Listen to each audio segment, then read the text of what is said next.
Күнгей өлкесі. Ауыл мен Саяжай кентінің арасындағы тас жол.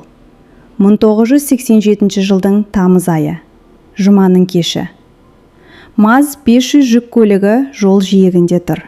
12 тонналық. Қозғалтқыштың үстінде орналасқан кабинасы шаң басқан жұмысшы көлік. Жүргізуші рөлде отырып күтуде. 7 шақырымдық түп-түзу жолдың соңынан қара нүкте көрінді. Ол жақындап келеді. МАЗ орнынан қозғалып, сағатына 60 шақырым жылдамдық жинай бастады. Әлгі нүкте енді анық көлікке айналды. Қара түсті Волга, ГАЗ-24, қарсы бағытта сағатына 120 шақырым жылдамдықпен ұшып келеді. 500 метр, 300 метр, 200 метр. МАЗ байқаусызда емес, біртіндеп қарсы бетке шықты. Бетпе-бет соқтығысу. Волга жапырылып қалды. Ішіндегі 3 адам сол сәтте-ақ жан тәсілім етті. МАЗ жүргізушісі кабинадан өзі түсті. Кеудесі соғылып, қасы жарылыпты. Ол жол үстінде тұрып, Волгада не қалғанына қарап тұрды. Жүзі суық әрі сабырлы еді. Оның есімі Тұрсынхан. Ол 58 жаста болатын. Осыдан 8 ай бұрын дәл осы үшеуі оның қызын, күйеу баласын және 6 жасар жиенін жаяу жүргіншілер өткелінде қағып кеткен еді. Оларды өзінен басқа ешкім жазаламады. Қара дерек арнасына қош келдіңіздер. Жаңа хикаяларды жіберіп алмас үшін арнаға жазылып, қоңыраушаны басып қойыңыз. Сонымен 58 жастағы Тұрсынхан Ақсақал Бейнеткөл ауылы. Ол аудандық автобазаның жүргізушісі. 30 жыл бойы рөлде отырған. Әскерден келе сала бозбала шағында ГАЗ-51 көлігімен бастаған. Кейін ЗИЛ-130-ға, содан соң МАЗ-500-ге отырды. 12 тонналық ауыр, салмақты, нағыз жүк көлігі. Қозғалтқышы ЯМЗ-236, 240 аттың күшіне тең. Өмір бойы астық, цемент, қиыршық тас, кірпіш тасыды. Ұзақ сапарлар, ерте ояну, көкжиекке дейін созылған тас жол.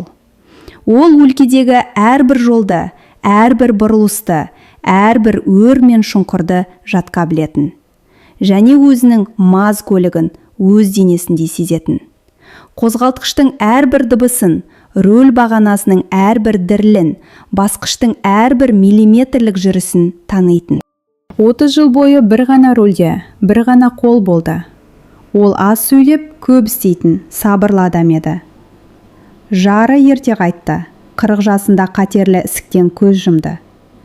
Гүлдей жайнап жүрген әйелдің жарты жылдың ішінде тек тері мен сүйегі ғана қалған еді. Тұрсынхан әр кеш сайын төсегінің жанында отырып, қолынан ұстап, үнсіз қалатын. Жаназасынан кейін қызымен жалғыз қалды. Қызы Гүлбану 14 жаста болатын. Әкесі қызына қызылша сорпасын пісірді. Көйлектерін жуды, бұрымдарын өрді. Рөл мен құрал сайманға үйренген алып қолдарымен нәзік шаштарды епсіз ғана өретін. Гүлбану шыдады, шағымданбады. Әкесіне тартқан еді, шыдамды, үнсіз, мықты. Өсе келе бойшаң, қара шашты, қоңыр көзді, сұлу бой жеткенге айналды. Техникумды бітіріп, жинақ кассасында жұмыс істеді. Тұрсынханмен бір автобазада механик болып істейтін Бақытжанға тұрмысқа шықты. Жақсы жігіт, еңбекқор, ішпейтін, сабырлы, өзіміздің адам еді. Тұрсынхан құптап, қолын қысып, басын изеді, бірақ артық ештеңе айтпады. Ауладағы жүзім бұтақтарының астында 30 адамның қатысуымен шағын ғана той өтті. Гүлбану ақ көйлекте, Бақытжан су жаңа костюмде. Тұрсынхан төрде отырып қызына қарап үнсіз қалды. Сирек болса да, еріндерінің ұшымен жымиды. Содан кейін жиені Нұрәлі дүниеге келді. Тұрсынхан 52 жасқа толғанда дүние мүлдем төңкеріліп түсті. Көрпеге оралған кішкентай, айғайшыл, қып-қызыл нәресте. Өмір бойы үнсіз келген Тұрсынхан кенеттен жиенімен сөйлесе бастады. Оны МАЗ кабинасындағы тізесіне сан рет отырғызды. Балақай рөлге жабысып алып, би деп айғайлайтын. Тұрсынхан күлетін. Өмірінде алғаш рет осылай шын жүректен күлді. Оған балтамен, пышақпен және еге оғымен ағаштан жүк көлігін жасап берді. Қисық-қисық болса да Нұрәлі оны қолынан тастамайтын. 6 жасында сүт тістері түсіп, жаңалары баяу шығып келе жатқан. Пұшық мұрынды, күнге киген, тізесі әрқашан жарақаттанып жүретін бала еді. Туған күніне Тұрсынхан оған жаңан, көп түсті, бас киімі бар күртеше сыйлады. Нұрәлі оны үстінен тастамай киіп жүрді. Тіпті ұйықтағанда да шешпейтін. Гүлбану бала ұйықтап қалғанда ғана ақырын шешіп, орындыққа іліп қоятын. Ал таңертең бала оны бірінші болып қайта киетін. Бейнеткөл, 20 мың адамы бар кішігірім ауыл. Бәрі бір-бірін таниды. Ауыл арқылы жазық далада 7-8 шақырымға созылған түп-түзу ұзын тас жол өтетін. Осы жолмен оңтүстікке қарай 2 шақырым жерде биік қоршаулары бар, жаңадан кірпіштен салынған саяжай кенті орналасқан. Ол жерде ақшасы барлар үй тұрғызатын. Ал 1987 жылы бұл ауылда тек белгілі бір адамдарда ғана ақша болды. Қанат, оған Қыли деген лақап қойған. 35 жаста, бұрынғы бірінші дәрежелі боксшы, денелі, мықты, мұрны сынық және кішкентай көздері бар адам еді. 80-ші жылдардың соңы, қайта құру заманы, кооперативтер жаңа дәуір. Қыли Қанат базарды, автосервисті өз уысында ұстады. 2 кооператив, бопсалаушылық, қамқоршылық, әрбір дүңгіршектен өз үлестерін алып отырды. Оның жанында 2 сыбайласы болды. Бірі Жомарт, дәу, ақымақтау, жұдырығы қарбыздай.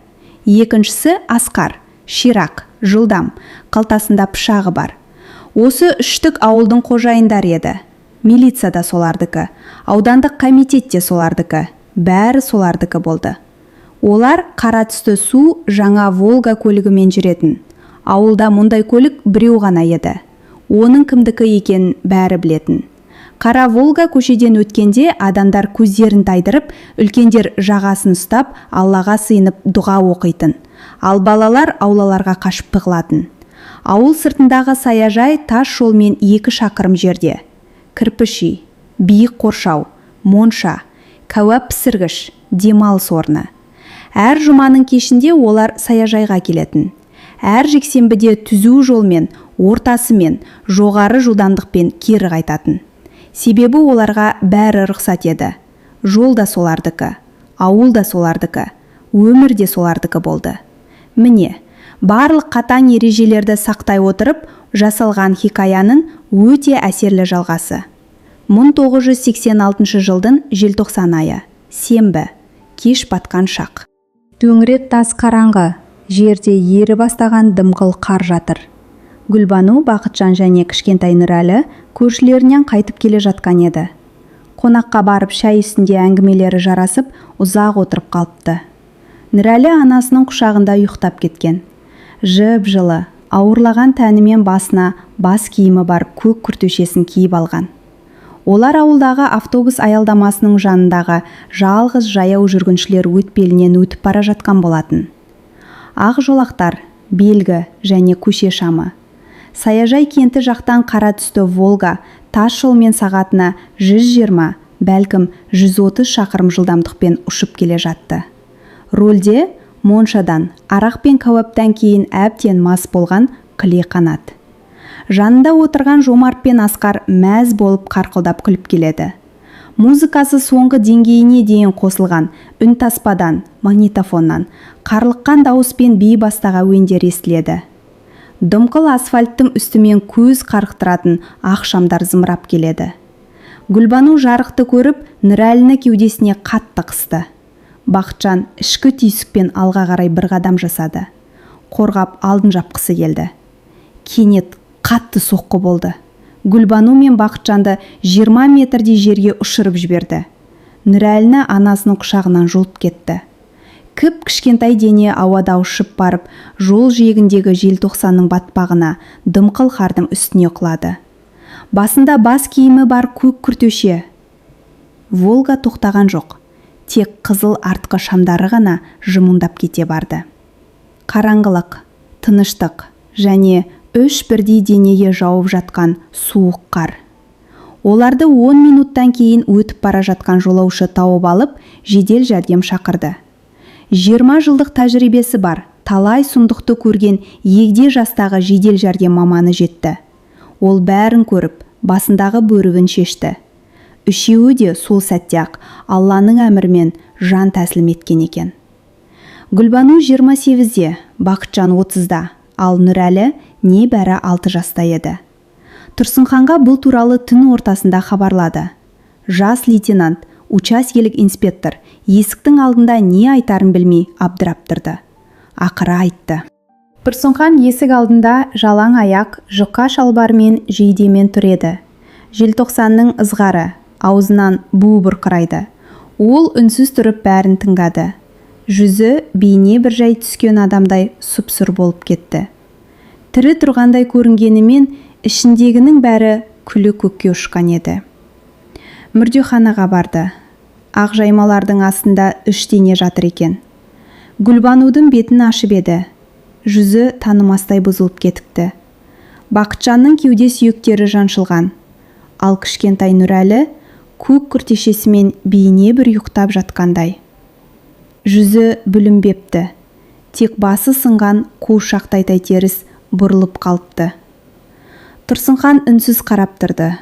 Жылаған да жоқ, айғайлаған да жоқ. Қорғап қалуға шамасы жетпеген алып та күшті. Бірақ дәл қазір дәрменсіз қолдарын төмен түсіріп, мелшиіп тұра берді. Кергеу басталды. Волганы келесі күні тапты. Ауыл кішкентай, қара түсті ГАЗ 24.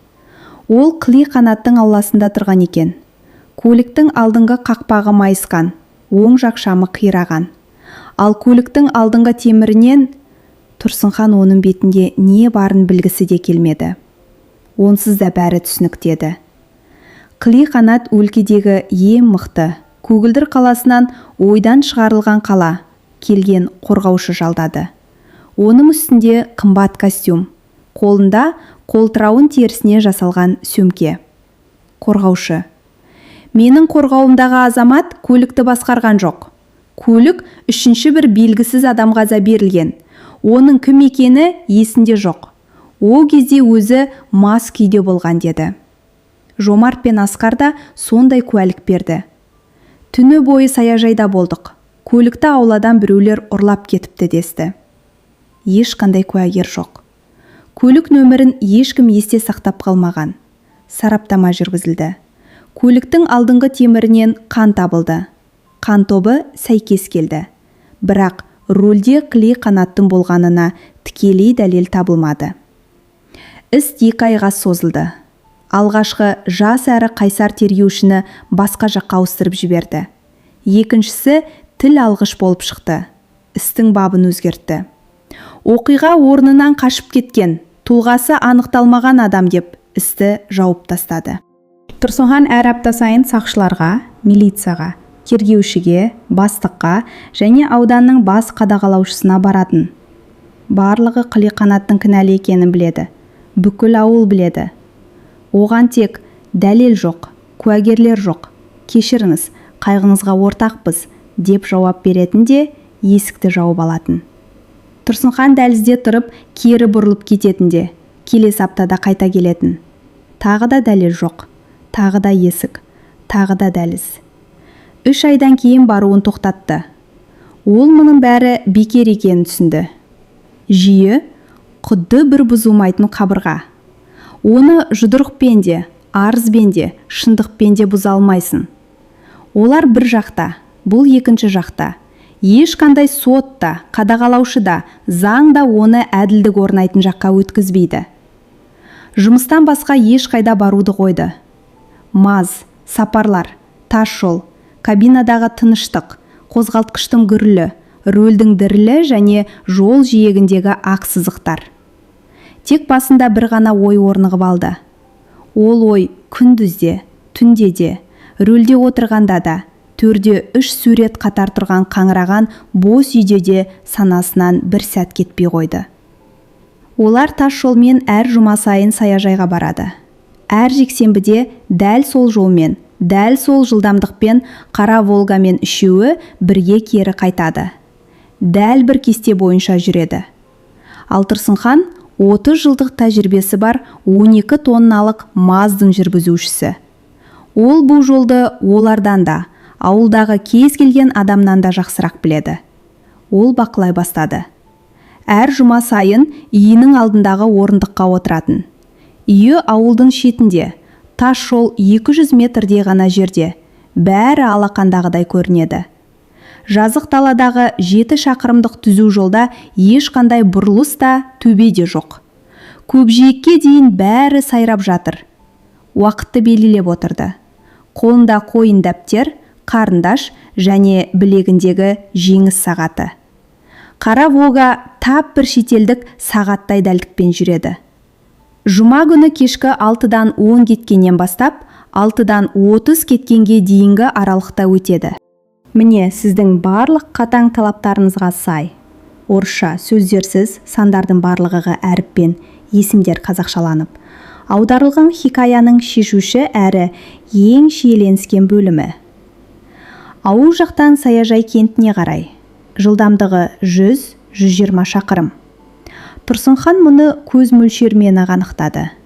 30 жыл рөлде отырған соң оның көзі жай көз емес, нағыз жылдамдық өлшегіш еді. 4 жұма, 4 жазба. Кешкі 6-дан 15 минут кеткенде, 6-дан 22 минут кеткенде, 6-дан 11 минут кеткенде, 6-дан 19 минут кеткенде. Дәл бір маятникке тұрақты әрі алдын ала болжауға болатындай. Ол физика заңдарын оқулықтан емес, өмірден білетін. 12 тонналық алып жүк көлігі мен 1,5 тонналық жеңіл көлік. Бет-бе-бет соқтығысқанда.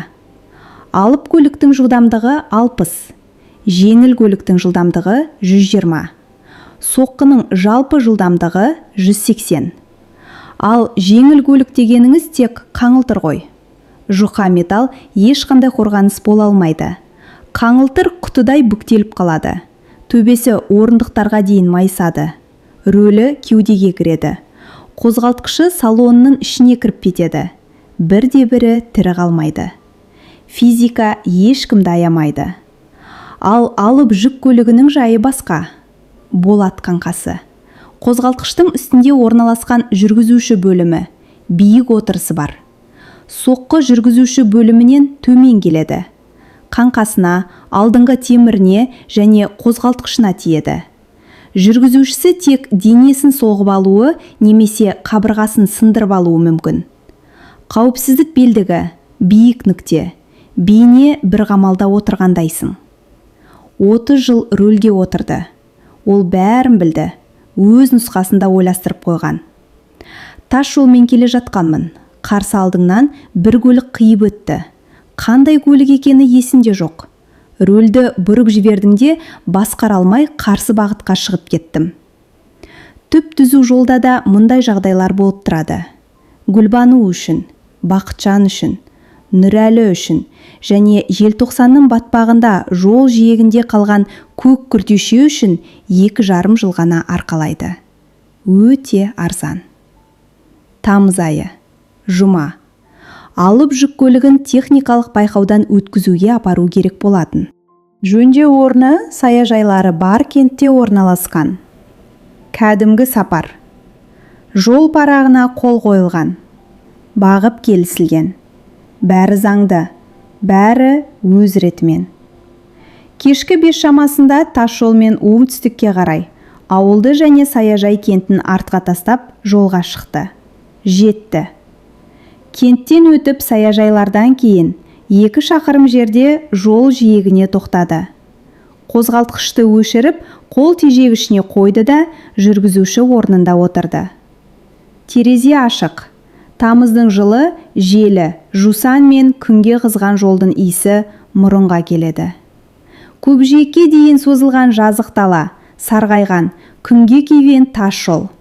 Түп-түзу әрі бос жол. 7 шақырым жер ап-айқын көрінеді. Төмендеген күннің алтын түстес қою сәулесі көз қарықтырады. Кешкі 6. Ол күтті. Рөлдегі қолдары сабырлы, дірілдеген жоқ. 30 жыл бойы рөлде болған. Қолдары не істеу керектігін біледі, әрқашан білетін. Езілген батпақты жолдармен астық тасығанда да білген. Тау бөктеріндегі бұралаң жолдармен тіркемені сүйрегенде де білген. Жары өлім аузында жатқанда ол сапардан келіп, төсегінің жанына отырып, оның алақанын өзінің жарылған қатқыл саусақтарымен ұстағанда да білген. 6-дан 10 минут кетті. Ешкім жоқ. Тас жол.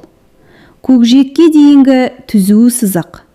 Ыстық будың арасынан дірілдеген ауа. 6-дан 15 минут кетті. Бос. 6-дан 18 минут кеткенде нүкте көрінді. 7 шақырымдық қашықтықта, көкжиектің ең шетінде. Ыстық будың арасынан әзер байқалатын кішкентай қара нүкте. Ол баяу үлкейіп келеді. Ара қашықтық өте үлкен, бірақ нүкте ұлғайып келеді. Тұрсынхан көзінде ілмей қадала қарап тұрды. 30 жыл рөлге отырған соң, оның көзі жай көз емес, нағыз құрылғы еді. Күн астында қара түс жарқырайды. Жеңіл көлік. Олардың көлігі ауылдағы жалғыз қара түсті су жаңа көлік. Тұрсынхан от алдыру кілтін бұрады.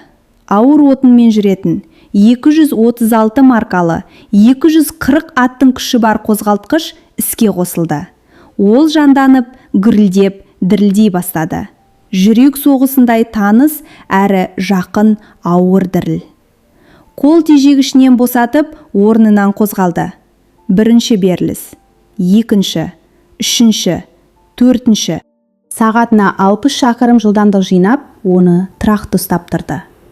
Алып жүк көлігі оң жақ жолақпен бір қалыпты келе жатты. Қара жеңіл көлікке қарсы, саяжай кентіне қарсы, бәріне де қарсы. 1 шақырым қалды. Жеңіл көліктегілер алып жүк көлігін көріп, шамдарын бір рет жыпылықтатты. Оңға қарай ығыз, мен келе жатырмын, деген еді. Тұрсынхан қозғалғанда жоқ. Жылдамдық 60. Оң жақ жолақ. 800 метр. Жеңіл көлік шамдарын тағы да 2 рет жыпылықтатты. Бұл жолы қаттырақ. Дабыл белгісі. Қаш, жол бер! 600 метр. Тағы да. Ұзақ, үздіксіз дыбыстық белгі. Тұрсынхан оны ашық терезеден естіді. Жімішке, ашулы, әрі талапшыл дыбыс. Жеңіл көліктің шімпілдеген ащы дыбысы. 500 метр. Жақындау жылдамдығы. Сағатына 180 шақырым. Соқтығысуға 10 секунд қалды. Жеңіл көліктің шамдары үздіксіз жыпылықтады. Алысқа түсетін шам, жақынға түсетін шам. Дабыл үні басылмады. Алдыңғы әйнектің арғы жағынан әбігерге түскен қимылдар, қолдар, айғай шу көрінді. Олар көрді, түсінді. Алып көлік жол бермейді, ығыспайды, тура келе жатыр. 12 тонна тура соларға қарай бағыт алды. 400 метр. Жеңіл көлік оңға қарай жұлқынып қалды. Жол жиегіне шығып кетпекші болды, бірақ жылдамдығы 120 еді. Жол жиегінде қиыршық тас, шаң мен шұңқыр бар еді. Мұндай жылдамдықпен көлік аударылып кетер еді. Сондықтан қайтадан өз жолағына оралды. Дабыл дыбысы үздіксіз ұлыған дыбысқа ұласты. 300 метр. Тұрсынхан олардың жүздерін көрді. Әйнектің артында 3 адамның жүзі. Рөлдегі қылиқанаттың аузы ашылып, көздері шарасынан шығып кеткен. Алдыңғы орындықтағы Жомарт қолдарымен бақылау тақтасына тіреліп алған. Артқы жақтағы Асқар орындықтың арқалығына жабысып алыпты. 200 метр. Тұрсынхан рөлді солға қарай бұрды. Байсалды, әрі нық сеніммен. Тап жолдағы шұңқырларды айналып өткенде, немесе алдағы көлікті басып озғанда 1000 мәрте бұрғандай, ешқандай жұлқыныссыз, үрейсіз бұрды. 30 жыл рөлге отырды. Қолдары бәрін біледі. Алып жүк көлігі ортаңғы сызықтан өтіп, қарсы бағыттағы жолаққа бетпе-бет тұрды. 150 метр. Жеңіл көлік солға қарай бұрылып кетті. Дәл жаңа ғана жүк көлігі тұрған орынға. Оның өз жолағына. Қалайда қашып құтылудың соқыр түйсігі еді бұл. Бірақ алып көлік енді ол жерде емес. Жоқ, ол дәл осы жерде, қарсы бетте, бетпе-бет, басқа барар жер жоқ. 130 метр, 100 метр. Қыли қанат рөлді оңға қарай қатты бұрып жіберді. Міне, алдыңғы бөлімдердегі барлық қатаң ережелерді сақтай отырып, аударылған хикаяның шешуші әрі ең ауыр соңғы бөлімі. Волганы кейін қарай лақтырып тастағандай болды. Бірақ жылдамдық пен 1,5 тонналық салмақтың екпіні тоқтамады. Көлік бағынбай, сырғып барады. Ол енді басқарылмайды, тек ұшып бара жатыр. 70 метр. Тұрсынхан қыли қанаттың ақшыған, шарасынан шыққан көздерін көрді. Аузы ашылып, бірдеңе деп айғайлап жатыр, бірақ дыбыс шықпайды. Тек дабыл үні, тек ауыр отынмен жүретін қозғалтқыштың гүрілі мен ашық терезеден соққан желдің гүлі ғана бар. 50 метр. Тұрсынхан екі қолында рөлге қойды. Арқасымен орындыққа, аяғымен еденге қатты тіреліп, иегін кеудесіне қысты. 30 жыл рөлде отырған соң, оның тәні соққыны қалай қабылдау керектігін жақсы білетін. 30 метр. 20. 10. Соңғы секундта Тұрсынхан бәрін бейне бір баяулатылған таспадағыдай анық көрді. Көліктің алдыңғы қақпағындағы жылтыр әдемі Волга деген жазу. Әріптер қарсы алдынан жүгіріп шығып, үлкейіп, бүкіл алдыңға әйнекті жауып кетті. Сұмдық соққы. Шыққан дыбыс гүрсеткен немесе қираған дыбыс емес еді. Ол жарылыс болатын. Тап бір бомба жарылғандай, ауыр, қою әрі құлақ тұндыратын ауа толқыны соқты. Біздің 12 тоннамыз 120 жылдамдықпен келе жатқан 1,5 тоннамен бетпе-бет келді. Екі жақтың жиналған күші бейне бір зеңбіректің оғындай болды. Волга сол сәтте-ақ бүктеліп қалды. Көліктің алдыңғы қақпағы салонның ішіне кіріп, жұқа қағаздай сырнайша жиырылып қалды. 100 аттың күші бар шойын қозғалтқыш блогы алдыңғы орындықтардың ортасына ұшып кірді. Рөлдің темірі қыли қанаттың кеудесіне кіріп, төс сүйегін тесіп өтіп, орындықтың арқалығынан бірақ шықты. Бақылау тақтасы, пластик пен металл жомартты жаншып, орындыққа жабыстырып тастады да, омыртқасын 3 жерден сындырды. Көліктің төбесі майысып бастарына түсті. Көліктің артқы жағы соққыдан әткеншектей жоғары көтеріліп барып, қайтадан жерге құлады. Артқы орындықтағы Асқар алдыңғы орындықтың арқалығы мен артқы сөренің арасында бейне бір қысқышта тұрғандай қысылып қалды. Барлық әйнектер бір сәтте сыртқа ұшып, асфальттың үстіне кәусар жаңбырдай шашылып кетті. Волгадан қалған үйінді артқа қарай ұшып барып, шыр көбелек айналып, бүйірінен сұлады да түтіндей бастады. Асфальттың үстімен бензин ақты. Кешкі күннің нұрына шағылысқан әдемі кемпір қосақ түсті жіңішке ағын. Алып жүк көлігі жұлқынып барып, қатты ғажап дыбыс шықты. Болат қаңқасы соққыны қабылдап, майысқанымен шыдап бақты. Алдыңғы темірі жаншылып ішке кіріп кеткен. Сол жақ шамы қираған. Алдыңғы әйнек шетіне дейін шытынап кеткен. Жүргізуші бөлімі бүтін, қаңқасы сау. Қозғалтқыш қатты жұлқыныстан өшіп қалғанымен аман қалды. Тұрсынхан кеудесімен рөлге соғылды. Белдік ұстап қалғанымен жұлқыныс қатты болды. Қабырғаларының сықырлаған дыбысы шықты. Маңдайымен тіреуішке соғылып, қасын жыртып алды. Көзіне қарай ыстық, тұзды қан ақты. Ол отырды, тыныс алды. Тірі. Тыныштық. 1 секунд. 2, 3. Содан кейін ғана дыбыстар естіле бастады. Суып бара жатқан металдың шытырлаған дыбысы, шыжылдаған үн, алыстан естілген айғай. Жол жиегінде біреу бәрін көріп тұрған еді. Саяжай кентінен біреулер жолға қарай жүгіріп келеді. Содан кейін дабыл үні. Әлде қайдан алыстан әзер естіледі. Тұрсынхан кабинада отырды. Жыртылған қасынан аққан қан сол жақ көзін жауып бара жатты. Оны жеңімен сүртті. дәл сапарларда маңдайынан аққан терді сүрткендей үйреншікті әрі сабырлы қимылмен. Сүртті де, шытынаған алдыңғы әйнектен 30 метрдей жерде асфальттың үстінде жатқан нәрсеге қарады. Осыдан 1 минут бұрын ғана ауылдағы жалғыз әдемі, жарқыраған Волга болған қара металдың мұжылып қалған үйіндісі. Кабинаның есігін ашып, баспалдақпен түсті. Аяғы жер тіреп тұрды. Тізелері дірілдегенімен шыдады. Асфальтқа аяқ басты. Жылы кеш. Тамыздың төмендеген алтын күні. Жусанның, бензин мен қызған металдың иісі. Және тағы бір ауыр, дымқыл, мыс тәрізді иіс. Қанның, өте көп қанның иісі. Волгаға жақындаған жоқ. Оның қажеті де болмады. Бәрі осы жерден де көрініп тұрды. Ішінде ештеңе қимылдаған жоқ. Тыныштық. Соңғы, кері қайтпас тыныштық. Осыдан 8 ай бұрын мүрдеханадағы 3 ақ жайманың үстінде Тұрсынхан естіген дәл сол тыныштық. Ол жолда тұрды. Қолдарын төмен түсіріп, жүзі тастай суық әрі сабырлы еді. Қан шашынан ағып, жұмыс киіміне тамып жатты. Бірақ оны сүртпеді де. Мұжылған көлікке ұзақ, қозғалмастан қарап тұрды. Дәл баяғыда мүрдехананың мырыш үстелінде көк күртешемен жатқан Нұрәлінің үстінде қалай қарап тұрса, дәл солай. 20 минуттан кейін жедел жәрдем жетті.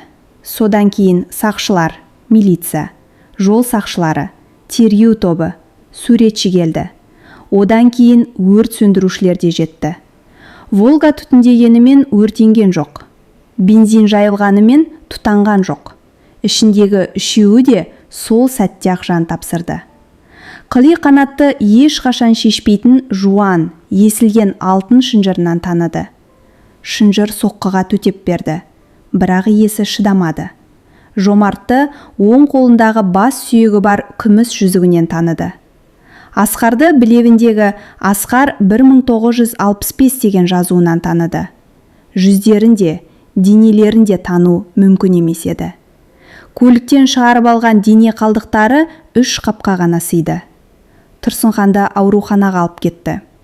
Кеудесінің соғылуы, 2 қабырғасының шытынауы, қасының жыртылуы және жеңіл дәрежедегі мидың шайқалуы. Жаңа ғана 3 адамның өмірін қиған адам үшін бұл түк темес еді. Сұрақ жауап.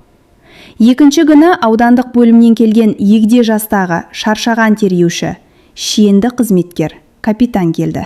Ол бәрін білетін. Алып көлікте кім болғанын, жеңіл көлікте кімдер болғанын және осыдан 8 ай бұрын не болғанын да білетін. Бүкіл ауыл білетін. 20 мың адамның әр қайсысы білетін. Ол төсектің жанына отырды. Қолында қойын дәптері мен қаламы бар. Тұрсынханға ұзақ қарап тұрды да, содан кейін бәсен дауыспен тек міндеті болған соң ғана сұрады. Тұрсынхан аға, не болғанын айтып беріңізші? Тұрсынхан төсекте жатты. Қасында таңғыш, бетінің жартысында көгерген із. Қабырғалары таңылған. Ол жаттанды мәтінді айтқандай сабырлы әрі бір қалыпты сөйледі. Бұл оқиға адам айтса наңғысыз ауыр қасіретпен үнсіз соттың хикаясы. Төменде сіздің нұсқауыңыз бойынша, орысша сөздерсіз, сандар әріппен. Хикаяның аяқталуы мен түйіні берілген. Тас жолмен жөндеу орнына қарай өз жолағыммен сағатына 60 шақырыммен келе жаттым. Қарсы алдымнан қара жолдан бір жеңіл көлік атып шығып, жолымды бөгеді. Мен қашқалақтадым. Рөлді солға бұрып жібердім де, басқара алмай қарсы бетке шықтым. Волганы көрдім, бірақ тым кешеді. Басқа ештеңе есімде жоқ. Тергеуші оның сөзін бөлген жоқ. Әр сөзін қаз қалпында жазып алды. Сосын басын көтеріп, жолымызды бөгеген көліктің түсі, маркасы, нөмірі есімізде ме деп сұрады. Жоқ, есімде емес. Күн көзінді қарықтырды. Бәрі тым жылдан болды, деді Тұрсынхан. Тергеуші басын изеді. Ол да Тұрсынхан да бәрін түсініп тұрды. Бұл үнсіз келісім еді. Тергеуші дәптерін жауып, есік алдында біраз тұрды да шығып кетті. Сараптама жүргізілді. Тежеу өзі жоқ. бірақ бұрылу кезінде бұл қалыпты жағдай. Кәсіби жүргізушінің іс-әрекетіне ұқсайды. Куәгерлер жоқ. Қара жолдан көлік шығуы әбден мүмкін. Тексеру мүмкін емес. 1987 жылдың қазан айы. Аудандық шағын сот залы. Қабырғада елбасшысының суреті, төбеде ескі желдеткіш айналып тұр. Зал лық толы. Бүкіл ауыл келді. Адамдар дәлізде, баспалдақта, аулада үнсіз тұрды. Ешқандай айғай-шу жоқ. Тек ауыр үнсіздік. Мемлекеттік айыптаушы 6 жыл сұрады. Тегін қорғаушы қызметін атқарған жас әйел оның 30 жылдық мінсіз еңбек өтілін және өткен жылғы желтоқсанда дәл осы тас жолда қызы мен немересінен айырылғанын ескеруді өтінді. Судья 20 жылдық тәжірибесі бар егде әйел Тұрсынханға ұзақ қарады. Тұрсынхан тіп-тік тұрды. Жүзі тастай суық. Не өкінісі, не қорқыныш, не көз жасы жоқ. Ол мүрдеханада қалай тұрса, сотта да солай тұрды. Үкім 4 жыл жалпы тәртіптегі колония. Ол үкімді үнсіз тыңдап басын изеді. Шағымданған жоқ. Түрмеде ол ем үлгілі тұтқын болды. 2 жыл 7 айдан кейін мерзімнен бұрын босап шықты. 1990 жылдың көктемі. Түрме қақпасынан шыққанда қолында тек бір пакеті ғана болды. Ішінде ауыстыратын киімі, ұстарасы және жалғыз сурет. Ол ауылына қайтқан жоқ. Тіпті сол жаққа бұрылмады да. Пойызға мініп, қиыр шығысқа, солтүстікке қарай кетті. Вологда облысының бір шетіндегі жартысы қаңырап бос қалған кішкене ауылға жетті. Сол жерден ескі, шірі бастаған үйді арзанға сатып алды. Өз қолымен жөндеді. Омарта орнатты. 5 ұядан бастап оны 50-ге жеткізді. Аралар оның жалғыз отбасына айналды. Ол аралармен бейне, бір немересі Нұрәлімен сөйлескендей жұмсақ сөйлесетін. Түтінсіз, торсыз ақ, олардың арасында еркін жүретін. Аралар оның бойындағы қаһар мен ызаның таусылғанын, тек мөлдір бостық қалғанын сезетіндей еді. Ол ешкіммен араласпады. Теледидар көрмеді, тек таңертең радио қойып қоятын. Қабырғада жалғыз сурет тұрды. Гүлбану, Бақытжан және ортасында 6 жасар көк күрте киген Нұрәлі. Тұрсынхан 1997 жылы қыста қайтыс болды. Түнде жатты да таңертең тұрмады. Қозғалтқыш сияқты жүрегі тоқтап қалды. Оны 3 күннен кейін хат тасушы әйел тапты. Ол төсегінде жұмыс киімімен, жылы шұлығымен тыныш жатты. Қолдары кеудесінде. Сол ауыр, еңбекқор қолдар бір-ақ рет рөлді солға бұрып, өз сотын өзі жасаған еді. Омарта көктемге дейін тұрды. Аралар қыстан аман шықты. Көрші ауылдың қариясы Омартаны өзіне алды. Бал баяғыдай алтын түсті. Хош иісті болды. Тек енді аралармен сөйлесетін ешкім жоқ еді. Сіз оның орнында болсаңыз, не істер едіңіз? Бұл әділеттілік пе, әлде қылмыс па? Пікір қалдырыңыз.